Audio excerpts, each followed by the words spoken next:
Greetings and welcome again to the Master in Manhood podcast.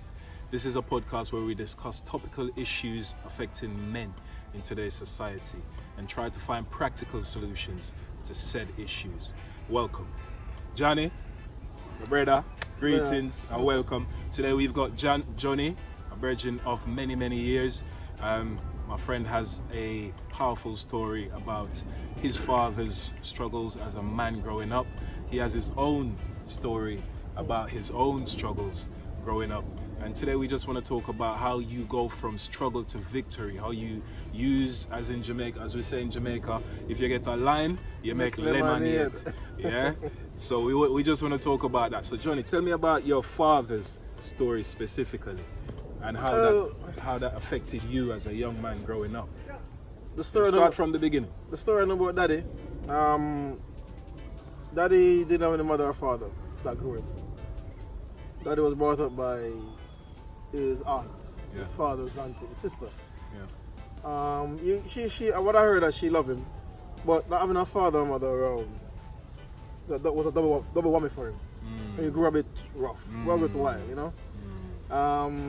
A respect of himself. And at 19, when I was 6 months, he got shot by someone he knew close, which confined him to a wheelchair. And I remember my grandmother said to me, she was my maternal grandmother, she was with him the night when he got shot. And she said when she told him that he lost his legs, ability to walk, he said, the first thing he said, I'm not going to walk with Johnny. Nice. First thing, nothing else. Mercy. First thing he said, so the most important thing to your father after somebody shot him was whether or not he would be able to walk with his son. Yeah, that was his first sentence, you know. Wow. He survived the shot. He was confined to a wheelchair for years, for 12 years. Because at 12 years old, he died. Suddenly, there was no indication. You were 12? I was 12, yeah. There was no indication that he was going to pass off. But I went to see him in the morning, and even I came from school, his friend come to say Dad died. I said to her, you're joking, man. What are you talking about? I saw Daddy earlier. I'm planning to see Daddy tomorrow. But that was the reality of it. He died at 12. It affected me, probably for the first few years now. I remember the first time I cried, I was 15. But before we go there, who shot your father? The story is that a friend that he went to school with. Nice. It was some political nonsense, I believe. Yeah. So break it down for the people, Johnny. So in Jamaica, there's fractions. So you have, back then, I'm assuming, it was Jamaica Labour Party and Jamaica People's National Party. And because of that rivalry, you think... Yeah, I mean, I was a baby, I didn't know about it. That's what I called to my mother, a historian, she gave the story. Yeah. But as she said, my dad belonged to a certain party. Yeah. And it's funny because my dad and my mom, by script, are from two different parties. Right. But love brought them together. Right. I mean, she was young, but like her, love brought them together. Yes. And he then came over to my mother's side of the party. So he switched? He switched. That's not something you do in Jamaica, alright? Yeah. You don't switch. Yeah. You switch, you're in trouble. In trouble, so he switched. Yeah. So there's an ongoing battle between men and men. And that night, I remember the story quite well. My uncle was in prison for political reasons. And my grandmother had me that evening. And she wanted someone to look after me. Right. And she went to see one of her friends. Right. They then see my dad and say, listen man, Miss May up the house with Johnny and she need to go XYZ. Right. But there are some boys in the yard, in the passageway for a yard, looking dodgy. Right. So my dad came up and looking Rudy and my grandmother said he had a thing like a firecracker in his hand. Yeah. So he lit it and threw it in the passageway. Right. And everybody started to run. Right. So they run through the passageway and he's running behind them and my grandmother's behind him. And they stopped. Like the guys ran around the corner of the house and they stopped. So she's behind him and he's in front and he's put his head to look around and she said all she could hear was a loud bang, pow! And the light flashed and she said he fell. The shot entered his left shoulder. At the time no one knew, but it traveled down to his spine and severed his spine. Wow. And he fell back and he called the person name who shot him. He said, bigger shot me. She said, what? It's a bigger shot because the light and he saw the face. And I know a long story. He went to hospital and found out that he lost his legs, and that was the story from there. Again, no maternal mother or father, you know, just him and my grandmother there. And, but he's an overcomer because during those times after he got shot, he had the opportunity to send that person to prison, and he chose not to. I remember my mom told me the story, and they said, no, time will deal with it. He left it. And I don't know because he became a Christian between that time, but he left it. Over the years, getting to know my dad, he was a provider. He had his skills where he learned, if you know them, saline bottle, the plastic thing back in Jamaica back then. And look at short. We used to use them to make slingshot. And look at short wires, we use telephone, cable, you know. They would twine those together and make plastic bag. Anybody in Jamaica remember back in the 80s, late 80s, having those plastic bag incarnation mark was a big deal. You know, it's strong. When they're buying plastic together, they come strong. And they would make those and we go to market and we sell them. And then a couple years after, some people from America came. How did your dad get to the market? Wheelchair. I would push him down to the market in the wheelchair. Left out that part. You know, he live, if anybody know, those who are listening who are Jamaican, he used to live a place called Poorhouse. You got to tell the story correctly, friend. So, your father got shot when he was 19. Yeah. He got shot by his best friend. Yes. Before that, your father didn't have a mother or a father. So he was raised by his auntie. His auntie. Yeah, which is the man's, his father's sister. His father's sister, right? After he got shot, he was sent to the poorhouse. So tell the people what a poorhouse is in Jamaica. Well, I'll put it in the context. So, my mother is, I have to give her a credit, she's a great woman. She was a young girl at the time, very young girl. She's a teenager, 16, 15. And I was 6 months old when he got shot. And she tried to take care of him. She tried to, but it got too much. And as a 16, 17 year old. And he was 19, he got too much, you know, 20. By the time the time point, it was about 20, 21 now. You know, the cleaning of the sewer, the cleaning of this, it was a lot. So your mom was your dad's carer? Yes. A matter of fact. And you were just born? Just born, 6 months, A matter of fact. So your mother had to take care of him. I'm just making sure everybody understands. My mother played a part and take care of him for a while. The struggles, right? So your mother is 16, 17. You're 6 months. Your father's 19, confined to a wheelchair. Your mother is the carer. Trying to do something. And mother at 16 of a 6-month-old. Father 19 years old, confined to a wheelchair, and she's a carer of your dad. She's trying her best. And what years she tried, but it was him who made the decision to go to the poorhouse. He said to her, I remember she said to me, he said too much for her. Too much, and he didn't want to be a burden to nobody.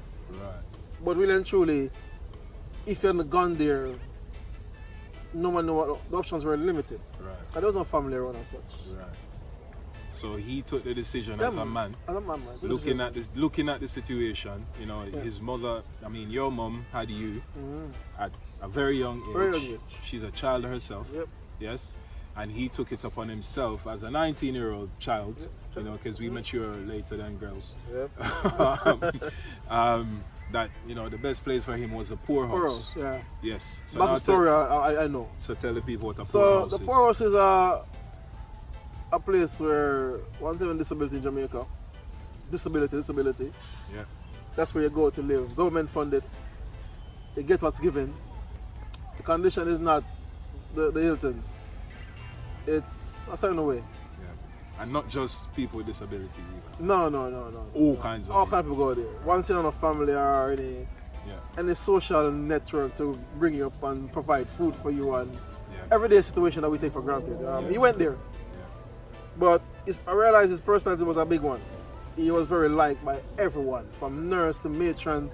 Every person, the professional person that came there loved him. You know, and he developed skills. I said he made the bags and he sell the bag them. And shortly after that, I remember some missionary came from America, gap year students, who were Christians, and they taught them how to make leather bags, how to use leather to make material. And I remember seeing my dad making endless handbags, endless, we call them billfold. Billfold's a wallet, by the way. Yeah. Endless billfold, endless belt. I mean, I can make belt, I can make billfold. Sandals, slippers, bags. You know, you're talking about them tulip bags that they carry nowadays with a big buckle. Yes. My dad made those with ease, man. Years ago. Yeah, ease, make them with ease, man. The Rasta belt them, green gonna belt them. He taught me how to put the nails on the top and plait it and go around. Yeah, And man. so I learned from him a lot. You know, we used to make those in summer school. Well, we used to make them every day. Yeah. And he would use that and go downtown and we sell at the market. And you know, I was saying to you, going downtown was easy because going down the hill was a cool drive. Yeah. I jump on the wheelchair back and daddy just push it. Yeah. And I'm going down, I'm feeling good. Yeah. And we're passing through. So you were the wheelchair driver? Yeah, I'm on the wheelchair driver. How old were you then? I was around 9, 10. 9. Yeah, but you know what? Around 9, 10, you know. Yeah, around 9, 10 because I remember coming up with a different issue because coming up the hill, coming up against the gradient. So I had to push the wheelchair up the hill. Right. That is not a slim guy. Okay. He wasn't fat, but was a so muscular just to make man. some context. So you lived Grandspen, That time I lived downtown Kingston. downtown Yeah, Kingston. downtown right? Kingston. So you had to push your father from your house About 2 mile journey. to Coronation Market. Yeah. Yes? He live in went- Slipe Road, you know. Slab Road Yeah. to Coronation Coronation Market, about 2 mile mile, journey between yeah? the two, yeah. And what was the journey like? So going down was fine. Going up was a different No, but struggle. where did you have to go through to get to So Coronation we leave Market? Slipe Road and we cut through Trenchtown sometime. Trenchtown, Annatown, Annatown, Rose Lane, Rose. downtown Kingston, West Alright, Street. alright. We're going up because at the time there was no political issue going on particularly. Nice. So and Jamaica at that time I was showing love or respect for certain part of the society. Right. So I'm on the wheelchair wouldn't be troubled Right. with that child. Right. Not like now if you go there, yeah. It's a different thing. A different thing. Those places are garrisons. Garrisons, yeah. Yeah, so it's You know, not the nicest of, No. of So my Jamaica. father, you know, I know a Trenchtown and then Antown and place because my father would just read through them. Right. And it's gone. Right. Coronation Market sell his thing and we're going back up town. So you pushed him to the market I'm pushing back down up the town. hill, Yeah, man. and then you had to push him back up. town. 9, 10. 9, 10. And I remember at 10 they discovered I had a hernia. I'm on my left side. I remember going to the bathroom and seeing it, this lump coming up and I'm pushing it down. It's hurting me. And I told Mama said, okay, doctor do it. Doctor says it's a hernia. And I had my first operation at 10. Wow. Yeah, they cut the hernia. What was that like for you? I remember being scared. Yeah. You know, you have operation, people Yeah, don't make it, we they're don't- scared. We don't really like the doctor. You at know, all. no, we don't like doctor, No. you know. But it was successful. Yeah. I big remember time. waking up and not too sure where I was, you Yeah. know, looking around. But it was successful and it never came back. You know, Right. but there was an effect of being strained Right. by pushing the wheelchair. Right. And as a youth, it was fun. It wasn't something you see as a strenuous duty to do. Right. This daddy, you know, you're riding downtown on the wheelchair in the back, you feel good. Right. And you just do what as part of a responsibility in your family. Right. You know what I mean? You were selling these things to make sure my mom to go to school. Yeah. By the time I was 12, when I passed to go to KC, Kingston College, I remember daddy selling me stuff and provide money. Yeah. Send me to school, Yeah. provide the work. Yeah. And I give my mother money and say uniform for buy, shoes for buy, Yeah. bag for buy, book for buy. Right. So even though shot by his best friend at 19, confined to a wheelchair for the rest of his life, living in the poorhouse away from his family, right? He still found a way to earn money. I know, send you I to- know as I'm talking about him, I realize that there's a thin line between not having a parent and not having a parent around and growing up. Because if my dad was here right now, the question I'd ask him, how did you understand as a man, as a father, that you had to provide for your son when you didn't When you have didn't a have a parent father that to provided do it. you? But I guess that shows you if you have love around you. In spite of what you don't have, if you have love around you, kind of instructing certain things around you, you can survive. Yeah, but I would also add to that because as we know, yeah, men and people may disagree if they like, that's cool, that's your choice. But as you know, men were designed to perform certain roles. Yep. Yes, and that's innate. That's in our DNA. Yes. So even though your father never had that personal, because I didn't have a father growing up, but I had examples of fatherhood, right? Even though your father didn't have a mother, he didn't have a father, yes, he still had that thing within him that informed him when he was 19. Look at the trajectory of your father's decision making. When he was 19, he made a choice. He was like, look, my 16, 17-year-old mother of my child cannot cope with taking care of my son who's just 6 months, taking care of me who's 19 and having to be taken care of. So I'm going to make the decision as a man to release her Even the trauma. from that trauma, and just because I don't want to be a burden to her. But at the same time, I'm going to figure out a way, even though I'm in my wheelchair, I'm going to figure out a way to still support And he did.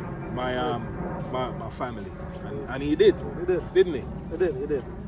I mean, until his death, he did. I mean, I said, when I think about my dad now, I think about more of what he didn't get Yeah.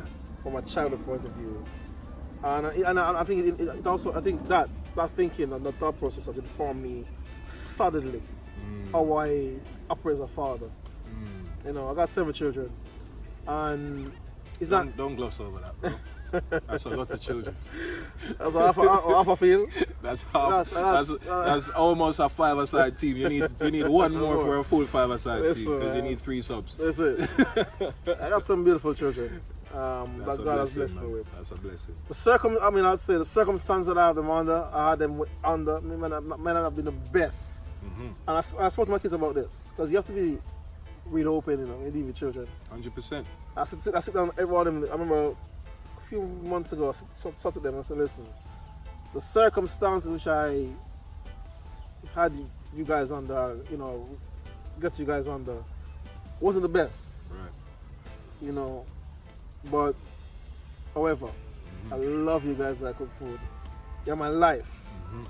Listen, when I'm still every day, I'm looking at ways to improve myself as a dad, as a father, because knowledge is not something you get today and leave it alone. It's a continuous learning and breaking yourself and learning and understanding. That's what Mastering Manhood is about. You know, so Mastering Manhood is about that process of development. Yes. Because, like I said in previous episodes, my examples of men was wrong in certain aspects. In certain aspects, they informed my decision making really well. My grandfather taught me how to take care of a woman. I used to see my grandfather go out, work, bring me money, and he would support the home, you know, financially. Yes? None of those men taught me how to support a woman emotionally. You understand what I'm saying? So that's something I had to learn on my own through trial and error, which is sort of what you're talking about. Yes? So when we go through certain things, unfortunately, yes, we come to a point where we can say, right, because like you did with your children, because I did these things incorrectly, right? Now I'm trying to do it correctly by letting you know that, look, this is what daddy did to get to this point. However, this isn't the correct way to go. Yeah? And because I've now learned that, because of the beauty of raising you and loving you guys so much, I realized that, you know what, if I had done this correctly, you know what I mean, things would have been different. But as we say in Jamaica, not before the time. And not, you understand? I've come to appreciate making errors. Yes. Because it allows me to recorrect the script. In, you know, how I do things. I say, reinform myself. That it's only, I think it takes a nonsense person or a foolish person to repeat the same thing and expect a different result. Like over and over and over and over again. I go, yeah, I'm about 10 kids, I'm about 20 kids. Oh yeah, you know, they've given me meat to look at and go, you know what? Every day I'm aiming to be a better dad in every aspect of what I do. I mean, I'm anxious about it, honestly speaking. And you don't feel like after 7 kids, I'm like feeling like a master at it. No, I'm constantly looking at finding ways through conversation with my children, through looking at, okay, I could have done that differently. Okay, let me try this out. You know, it's a continuous work. It's important. Do you think your father's struggles and how you saw him struggle, and you touched on him working hard to get you, as you graduating from KC, or you got into KC, and how he worked hard to pay your school fee and all of that. And just to let everybody know, in Jamaica, school isn't free. Right? Books are not free, bag is not free, lunch money and all of those things. Your father was in a wheelchair at this time. You were what? I was 12. 12 years old, yes? And your father on his wheelchair, pushed himself down, made his stuff, pushed himself down to Coronation Market. Yeah, And put his contribution in. put in his contribution Man. and sent you to KC. man. Just so we know, KC is one of the top schools, top high schools in the corporate area of Jamaica, Kingston. Yeah, so when you go to KC and you say you come from KC, You got good school. you go good school. But if you don't do after that, that's what you don't It's do. up to you. know But what I once mean? you go to KC, Yeah. some of the best prime ministers in Jamaica went to that school. Some of the top financiers, top lawyers, top doctors in Jamaica went to Kingston. Yeah, they do. Yeah, so your father did well, bro. He did well, you know, given, as I said to my mother the other day, given the dish he was served, you know, given the dish he was served, he write his own script. It's just unfortunate that life took him out the way it did, but he wrote his own script, and it just he was there today, and I'd love to ask him, Daddy, so how come, why inform you to just be the way you are? Yes. I mean, I see you push you. I guess, if I have any hurt about it, I would have two hurt about the situation. How he wasn't given Yeah. as a baby growing up. You didn't get the love. Yeah. Yeah. And I was just about to get to know him. Yes. You know, 12-year-old, he's about to kind of Just make some daddy adjustment to time. yourself. Yeah, Just about to get into. Daddy and He was, son this guy, time. he was a serious man, as I know. Yeah, In some ways, I was afraid of him, but he was serious. Yes, yes. But I could see how me and him would. My mother always said to me, you know, you're like a father, you know. Yes. You Because operate like how your father operate. yeah, because you say it's serious. You know, serious, man. but where we're from, men are like that. Yeah. You have a son, your father is not the laughy, jokey type of person. Yeah. Your father's training you for what's happening out there. Yeah. Because where we're from, it's tough. You have to be tough. It's dog eat dog. Yeah, man, So if you're not tough, you're not gonna survive. No. And no. our fathers, grandfathers, uncles raised us like that. You have to be tough. If you're not tough, you're not gonna survive. You're not gonna make it. You're not gonna, you know, as my grandmother said, people take fool out of you. Yeah. People farm fool out of you. Fool out of you, which You means know, they take advantage of you. It's you abuse. know. You get abused. So we learned some 100%. stuff that was important to our growth. And Yeah. so before, you know, see my father that way, I know that I couldn't be less. I mean, I said, well, I'm not perfect right now as a father, but it's a continuous growth. I don't go to my bed thinking, I've done so great today with my kids. I ain't gonna do no more tomorrow. Yes, you done As a matter of enough. fact, the same thing I do with my wife. When I see my wife, I don't go, I'm my best husband in the world and she's Yes, cool. yes. I'm constantly looking at ways And of you how have to to, you improve have to, my you relationship have to. with my wife. It's a daily commitment. It's a daily commitment. It's a man. daily, and it's a daily recommitment. Yeah. So it every is. day you start with a blank slate. Every day. You know. 100%. 100%. Yeah. But I want you to tell the people again, because you mentioned something to me not too long ago about function and purpose. Yeah. So as a man, we have a function, and I want you to just expound on that. So I was saying to Dre, I remember I was on Epiphany one day, and I was reading the Bible about men, and you know, and it came to me. I realized that all the things I did before at this point I was operating my sex. What I mean by that, say as a sex, either female or male. And what I was doing, I was operating the function of my sex. So from a traditional script point of view, I was operating what they say men like us do. What they told us that Yeah, men are yeah, supposed you know, to do. all of our girls, and Yes. it's about your sex, how much girl you can sex, how Yes. much. It's almost like Yes. how much food you can eat. Yes. You know, The more the merrier. the more the merrier. So Such no, foolishness, let me be clear. Yeah.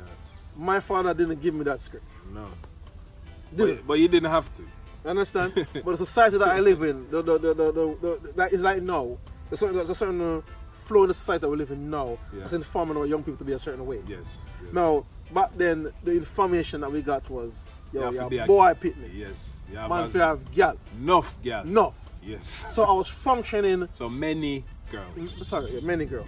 So I was functioning my sex. So it's a natural given thing. God give you that functioning to operate. It's almost like you're at a point where at 12, 13, 14, your body's saying, yo, Yeah, what we're gonna yeah. do about this? Yeah, It takes discipline Yeah. within the home that you live, Yes. and a serious guiding line. And somebody teaching you how to master your mind. Exactly. And master Yep. your urges. Yep. Yeah. So between the age of finding out that for me that I was sexually active, it was a struggle all the way through till I got married. Are we talking about I got married 6 years ago? So from 12 years old to 6 years ago, Mercy. understand the sexual function that I was stuck in. So I was stuck in my function. Let me be clear, I was stuck in my function. Now, when you put away function, you look at purpose. Purpose is what you're made for. You know, the car made to drive. Yeah. The function, the wheel spin. Yeah. The car made to take passenger from A to B. Yeah. People from A to B. Yeah. So I was really, and I think a lot of men are still functioning in their sex. Yeah. Still operating Operating in their function. Yeah. And not necessarily have a chance to look at their purpose. Yeah. I'm not talking about young men only, because when we talk about sex and struggle, we tend to lean on young men. No, men in general, all age are still struggling. Yeah. So for me, I was fortunate to come upon this idea, come across this new thinking that the function is what you're doing, but your purpose It's a different is a thing. difference. And the purpose is what? Providing, protecting, leading, and a new one, influencing. Because when you're a leader, you influence the environment you're in. Yeah. You create leaders. You understand? You're supposed to go in there, and what do I mean by brute force, by the way? You mean you're able to say to your family, and they, by what you say, influence the movements in your home, influence how things work, negative and positively. Not just what you say, either. What you do. It's it's Yeah. how you operate within Yeah. Yeah. your family Yeah. home. Yeah. Because if you operate in the correct way, then your family will definitely learn from the way you're operating. Certainly. And by the way you operate, they will in turn Yeah. operate. So that then inform that your mind up here has to be a certain way. Yeah. So how do you think your father's experience and what your father had to go through formed your decision making, consciously or subconsciously? Because I know you left Jamaica when you were 15. Your father died when you were 12. Yeah. So like you said, it was just about the time when you and daddy were supposed to be doing the daddy thing now. Because you grew up now, you're a big man almost, as we say. Because once you get to 10 in Jamaica, you're a big man. That's what your uncles tell you. That's what your dad tells you. Your mother starts telling you, look, you got 6 years before you have to come out of my house and go find some work. So once you get to 10, that's when we start getting trained how to be a man. Yeah. So how do you think, having seen your father, having had to push him, having had to, obviously you probably don't remember him making that big decision, and I think that's key. That big decision when your mother was 16, 17, to leave the family home. Yeah, leave his family. I don't want us to lose sight of that, because you have to be some kind of Wrong person. Come on, man. You have to have some kind of strength to look at your woman that you love. To go into a home. Yes. To look at Poor your brand new baby boy. Yes. Because remember what he said when he found out he couldn't walk. I won't be able to walk with my son. Yeah. You have to be some kind of strong man to walk away from your family and go, right, this is the right decision for me to make, because she can't handle both of us. That's it. You understand? So, subconsciously or consciously, how do you think that tragedy, that trauma, and we can't minimize how much your mom would have been going through at that time, how much turmoil your mother would have been going through. Her partner is now, confined to a wheelchair. She's a brand new mother as a child. Let's not forget that she's 16, 17 years old. You're only 6 months. The man she loves is gone. He's leaving now. That's another trauma, right? So emotionally, she's like, oh my days, I've lost him physically because he can't walk and all of these. And you know how we are in Jamaica. Yeah, we're not trained to deal with disability like we are here. You understand? At least not then. Not then anyway. Not then anyway. Now, yeah, and she had to deal with all of that. But your dad had to walk away, roll away, yeah, in his wheelchair and go live in a poor house where you have no support emotionally. He's probably in his room by himself. The only support Listen, man, be yourself, man. the only support you get in a poor house is food. Have you seen the Vietnam camp? Yes. Yeah, Where you have a long room yes. with partition, and you have a roof overhead. You have a A bunk. bunk. What talk about? What talk about a room? Like you tell me what talk about. Yes. And through all of that, your dad still found the energy, the strength. See, what I take from that, and the script I took from that is, I said before, for me, when I think about my father, he's gone. I don't necessarily cry because daddy, you're gone. I feel a sense of responsibility to give my kids what he didn't get. And people don't understand what I mean is that I'm aware that he was never brought up by a mother or father. See, when I own my 7 kids, each of them they're born, some of them I pull them with their mother. When I hold them, I look at them, every single one of them, I look at my dad. And it take me back. I don't know how it did that, or how it happened to me, but it's like my spirit goes back into a more place where I've never been, but I allow myself to go there where he was born. Someone look at him and go, you know what? Love you. You never get that. You see me? So I can't imagine my children having that. So therefore I power myself towards all that. Myself into that. So your dad is still living, man. vicariously Yeah, through you. Seriously. And channeling that energy man. into his grandchildren. Every single day. We're not talking about tomorrow, next week. That's every single day is what I feel. That's like a blessing. I think it was a couple days ago I talked to my wife about it. Say, listen, this is what drives me realizing. Because sometimes when you have children in different environment, with different parents, it can be quite difficult as a man, as a father trying to juggle all 7 responsibilities. Matter of fact, 14 responsibilities because you're taking personalities from the kids and their parent and their mother. So you're trying to deal with that. It's a juggle. It's not, I don't always get it right. Sometimes I'm so frustrated I don't know what to do. However, what keep me coming back to what some people call a torture is that my dad didn't have. So I can't afford for my children not to have. And you saw him win. Let's not lose sight of that. You know, he lost his best. I don't know if his best friend. A guy he went to school with. His brethren, he knows him. That's the brother that shot him. Yeah, I mean, took away his legs. Yeah, but he didn't take away his spirit. No, Yeah, I mean, and he gave that, channeled that spirit into you by you pushing him to the market, pushing him back home, getting a hernia doing that. You understand? You know, when you put in that context, I probably didn't even think about it that way. No, I know you didn't. I mean, I know you didn't. I know you didn't. I know it. And this is what it's about, bro. It's like we get together as men, and sometimes we sit down, and it's through conversations that we realize how certain things have affected us, how certain things have informed our decision making. You didn't know your dad would have been for, because you look, I never had a dad. I lost my dad when I was 12. Yeah, but look at all the journey, look at all the information that was stuck in your subconscious until now. You're a grown man with 7 kids, and every time you have a child, you see your dad. You understand? That's a blessing. But my brother, I couldn't have asked for more.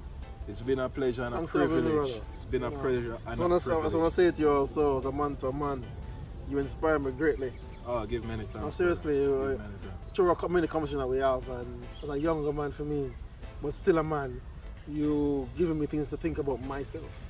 Enough time, I sit down thinking, Dre, you know, is an old head on a young body. But no, seriously, I give you your respect. I love the way you interact with the youth, the constant fight to make sure you motivate and keep on top of fatherhood as much as you can. And I respect that. I mean, brother. Blessed love, my brother. It's a blessing. Same here, brother. Again, thank you so much for joining us today. I hope you learned something. I hope this was inspiring to you. This was the Master in Manhood vibe, my big brother Johnny. Please remember to like, subscribe, and share these videos with your family, friends, and anyone else. Remember to click that notification bell so that when we post new videos, you're the first to see it. Until such time, blessed love. Blessed love.